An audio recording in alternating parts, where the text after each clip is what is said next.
We do have some breaking economic data to bring you this morning. Yeah, inflation came in at 0.2% month over month for August. Year over year, inflation came in up 2.5%, which was less than expected. Joining us now to talk more about all this breaking news, NBC News business and data correspondent Brian Cheung. Brian, talk about this 2.5%. That's pretty impressive, isn't it? Yeah, good morning, guys. That 2.5% figure, that's the slowest pace of inflation in 3 years. So, yes, this is a big deal. So, again, if we're talking about the yearly rise in prices, how much more expensive are things now this year compared to this time last year? And we got that figure at 2.5% if you're looking at the August 2024 to August 2023 period. That's a slower pace than the 2.9% figure we had seen in the July to July period, and noticeably slower if you look over time compared to the almost 9% inflation rate we had been seeing about 2 years ago. So, yes, inflation has slowed, and we've been flatlining around this over 3% figure. But this 2.5% figure, which you just got, which would be around here, again, it's a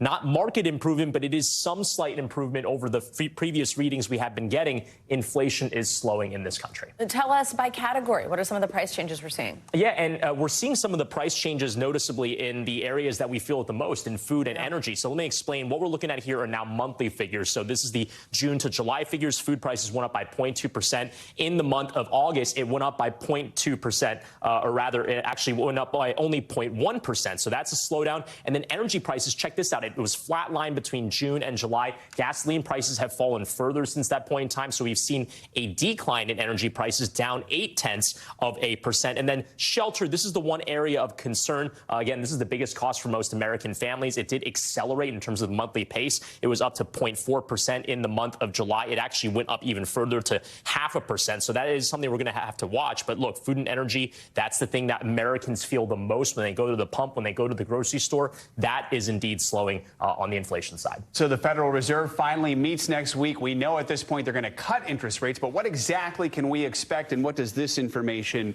tell them? Yeah, their next meeting is next Wednesday, and we had already been hearing from Federal Reserve officials that, look, with inflation coming down and concerns about unemployment going up from the jobs report, which we've been talking about at the top of the month, well, maybe it's time to cut back on interest rates. Now, the question now is, how large of an interest rate cut do they do? This would be the first interest rate cut since they dramatically started ratcheting rates up in the post-pandemic period. But that could be welcome news for those that are on the sidelines of this housing market, where they've been waiting for lower mortgage rates, which have already fallen, or maybe want some relief on their credit card or also auto loan debt.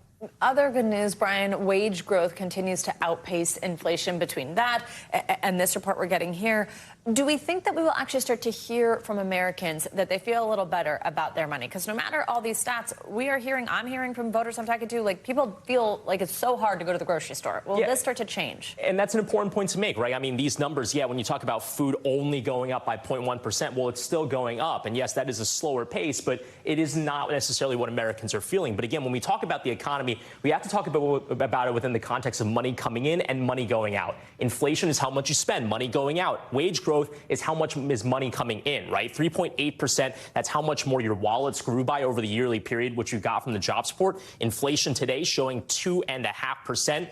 Your wages on a national average, again, not everyone's feeling that, but on a national average, is growing faster than the pace of inflation, and that is welcome news. All right, Brian, thank you so much. Thanks for watching. Stay updated about breaking news and top stories on the NBC News app, or follow us on social media.